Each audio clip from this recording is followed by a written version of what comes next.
Seguimos con Rumbo Minero TV. En esta oportunidad contamos con la presencia del congresista electo Eduardo Cabrera Ganoza. Con él conversaremos sobre temas mineros en su condición de congresista electo. Esta secuencia es auspiciada por Aprenda, del grupo ACP. Cada mañana Víctor disfruta del pueblo y su gente, del pan que Gilberto amasa con los mejores ingredientes, de la información más reciente del kiosco surtido de Sofía. Mientras avanza, se abre un negocio a su paso. Para mí, como capacitador de Aprenda, es el momento de darle rumbo a miles de emprendedores gracias a la empresa minera. Celebremos el crecimiento. Aprenda, desarrollo de capacidades que genera progreso. Estamos con el congresista Eduardo Cabrera. Bienvenido, Eduardo. Gracias, muchísimas gracias, Jorge. Lo mismo a ti, Juan José. Un agradecimiento por la invitación, un saludo a toda la gente aquí en Rumbo Minero. Eduardo, cuéntanos un poco, por favor, sobre unas declaraciones del ministro de Medio Ambiente, el señor Ricardo Giesecke, que anunció que impulsará la ley de consulta previa en las comunidades con respecto a, digamos, a la realización de la actividad minera, ¿no? ¿Qué opinión te merece este tema? Fíjate, la consulta previa, en principio, como muchas cosas, tiene un gran objetivo, se sustentan en realidad en estímulos que se dan, que son perfectamente razonables, pero a la hora de hacer las consultas previas, a veces hay elementos extraños que aparecen, que no obedecen a la naturaleza del lugar. Una consulta previa me parece muy razonable en una comunidad que, bueno, pueda autorizar, y esto además tiene características, tengo entendido, internacionales. Claro, de la Organización Internacional porque del Trabajo, hay un impacto siempre. Fíjate, en cualquier lugar de la sierra, que puede haber cierto abandono, que puede haber hasta pobreza, como lo hay, pero siempre cuando viene una empresa, cualquiera que fuera, del Perú o extranjera, y que va a invertir y que estoy seguro que le va a traer beneficios y le va a traer prosperidad a esa gente, con todo hay un impacto, hay un choque natural que hay que entenderlo desde el punto de vista humano, porque ellos están acostumbrados quizá a vivir en esta forma bucólica, que es perfectamente también razonable, Así es. y una gran tranquilidad, y de un momento a otro comienzan a aparecer máquinas perforadoras. Y sobre todo un poco a veces se hace la idea de que el minero que viene les hace sentir, no digo todos, de que un poco le van a hacer un favor a toda esta gente. Y no se trata de venir con esa actitud. Pero esa es la parte que en todo caso puede ser criticable y que la entiendo, que puede impactar en aquellos que viven en ese lugar. Pero por otro lado, aquellos que viven en ese lugar, quizá por su ingenuidad, son aprovechados a veces por ciertas instituciones que no tienen buenos objetivos. Eso no quiere decir que todas. Hay ONGs inclusive que actúan un poco de mala fe. Entonces, en realidad, trafican un poco con el sentimiento, este sentimiento realmente bucólico. Que tienen sano, intereses a veces, ¿no? Y que tienen intereses. Entonces, creo que me parece muy bien la consulta, pero que la consulta sea realmente una expresión natural del lugar donde se va a hacer la consulta, que no hayan elementos artificiales para que en ella sencillamente se manipulen objetivos que no son en realidad sanos. Además tiene que haber un balance, ¿no? Lo que decíamos en el programa anterior, tiene que haber un balance sobre lo que es la minería, si el gobierno a los empresarios mineros les va a exigir diversas cosas adicionales, como el impuesto, como diversas cosas que se pueden dar, está ok, pero es importante que también el gobierno cumpla con su rol de gobierno. Por ejemplo, hablábamos de las huelgas, ¿no? Cuando hay una huelga, el gobierno a veces no está 2 semanas y la que pierde... tiene reflejo, La que pierde las inversiones es la empresa minera. Entonces, hay un tema, una tarea pendiente en ambos lados, diría yo, ¿no?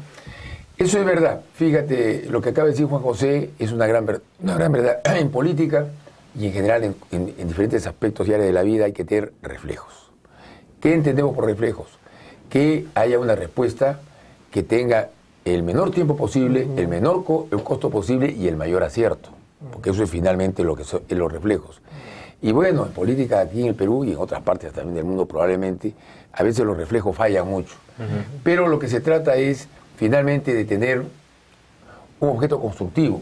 Finalmente que la minería del Perú, la minería de la Sierra del Perú probablemente es la minería más rica del mundo, si no es una de las más ricas del mundo. Y tiene que ser una palanca y un instrumento de desarrollo para el Perú y para los peruanos. Y de eso se trata. Y algo que es muy importante, tenemos reservas minerales en fierro o en todo lo demás y buenos precios internacionales. Buenos precios hoy día, pero sobre todo reservas para más de 100 años o quizá 200 años. Y creo que el Perú puede proyectar el futuro de los próximos 20 años. En consecuencia, creo que no es problema el hecho de que se vayan a terminar los recursos naturales. Los recursos naturales tenemos que explotarlos porque es la ventaja comparativa que nos ha dado la naturaleza. Porque si aquello que nos es adverso nos hace daño, como puede ser a veces el hecho de no tener grandes campos de cultivo en la zona de la sierra y no tener grandes pastizales para poder lógicamente tener muchísimo ganado, tenemos la gran riqueza mineral que nos ha entregado Dios y que definitivamente la tenemos que aprovechar porque eso sí nos va a dar ventajas. Así es, correcto. ¿Qué esperas? Dentro por mandato de la ley, el presidente del Consejo de Ministros, Xiaomi Lerner, tiene que presentar los lineamientos generales de su plan de acción, ¿no? Él y el gabinete, dentro de los 30 días. ¿Qué anuncios esperas importantes ante el país? Bueno, yo creo lo siguiente. El Perú en los últimos años, desde hace unos 6 o 7 años, con la subida de los precios en general de los metales, ha pasado por un momento muy importante.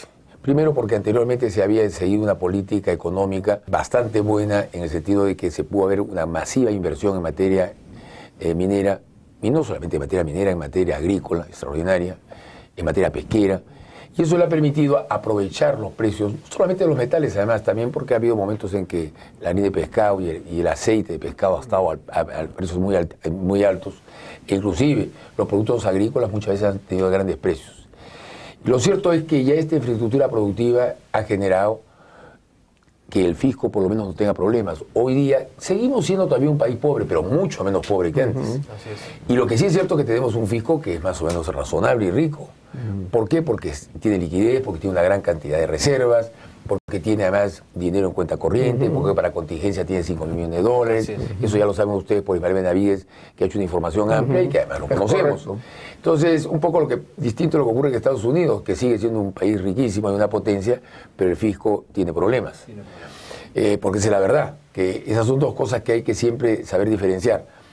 Pero yo lo único que le pido al señor Lerner es que se dé cuenta que está cambiando un poco la situación internacional. Los países que han producido materias primas son los que han estado ganando dinero y los países industriales han ganado mucho menos dinero en estos últimos 6 años porque han subido los precios lógicamente de las materias primas y ellos no han podido subir tanto los precios en materia industrial, con lo cual se ha agrandado la ganancia de los pueblos como el Perú en materia de producción y se ha achicado en el caso de los pueblos industrializados. Ahora puede haber una pequeña recesión con esta cuestión del dólar y creo que tiene que ser sumamente cuidadoso. Las medidas audaces son peligrosas de dar porque pueden significar pérdidas mucho peores de las que podrían venir. Pero esperemos que sea transitorio y que se supere el problema del dólar, porque al fin y al cabo ya han autorizado, en el caso del presidente Obama, para que tenga 2 trillones o 2 billones más, como quieran llamarlo, porque en términos matemáticos son 2 billones, en términos americanos son 2 trillones. Lo cierto es que creo que el ministro Samuel Lerner tiene que darse cuenta del momento que se vive, porque uno también tiene que plantear las cosas políticas de acuerdo al momento que tú vives. Finalmente lo que queremos es que el Perú siga creciendo, que siga habiendo más producción, que siga habiendo más excedentes. Y mayor inclusión social, eso sí. Mayor inclusión social, que significa que hayan, por supuesto, mucho menos pobres, ¿no? Excelente, Eduardo, muchísimas gracias por estar con nosotros. Muchas gracias a ti. Estuvo con nosotros el señor Eduardo Cabrera, congresista de la República. Pausa y volvemos. Con el auspicio de APROMIN, Asociación de Proveedores de Minas, Grupo Digama, Revista Rumbo Minero, Revista Perú Construye.